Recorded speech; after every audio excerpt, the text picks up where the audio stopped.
स्वागत आहे इंडियन समर्थ farmer YouTube चॅनलमध्ये. आज आपण आता वसंताचं दुसरं उत्पादन बघतोय की जे सिलिकेट विरघळणारे जीवाणू, म्हणजे पिकाला सिलिकॉन उपलब्ध करून देणारे जीवाणू. दुसरी गोष्ट काय आहे की आपण NPK देतो, बरोबर, त्याच्याबरोबर सूक्ष्म अन्नद्रव्य देतो आणि त्याच्यानंतर आपण सिलिकॉन आणि गंधक द्यायला पाहिजे. असं बऱ्याच ठिकाणी दिसतं की ज्यावेळेला शर्करायुक्त पिकं आहेत, म्हणजे साखर तयार करणं, म्हणजे थोडक्यात आपण ऊस घेतला तर ऊसामध्ये सिलिकॉनचं प्रमाण जास्त पाहिजे. कारण काय होतं की तुम्हाला साखरेची निर्मिती करण्यासाठी सिलिकॉन हा जास्त चांगलं काम करतो. दुसरी गोष्ट ट्रेस एलिमेंट म्हणून बी काम करतो.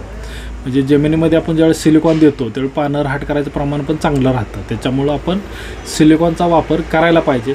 दुसरी गोष्ट काय राहतं की ह्याच्याबरोबर आपण रासायनिक कुठलं देऊ शकत नाही. इतर जीवाणू आपण देऊ शकतो, फक्त रासायनिक खताबरोबर कुठल्या देता येत नाही. त्यामुळे त्याची फक्त काळजी घ्या. दुसरी गोष्ट, जमिनीत पुरेशी ओल असताना त्याचा वापर आपण करायला पाहिजे. किंवा कंपोस्ट खतातून जरी दिलं तरी चालतं, किंवा गांडूळ खतातून जरी दिलं तुम्ही तरी तसा पद्धतीनं चालते. कारण काय होतं, त्याच्यावर मिक्स करायचं, त्याच्यानंतर त्याचं ॲप्लिकेशन जमिनीत ओल असताना द्यायचं. फक्त शक्यतो सकाळी लवकर द्या किंवा दुपार नंतर द्या. म्हणजे जमिनीतलं सिलिकॉन उपलब्ध करून देण्यासाठी ते सगळ्यात जास्त आणि प्रभावी काम करते.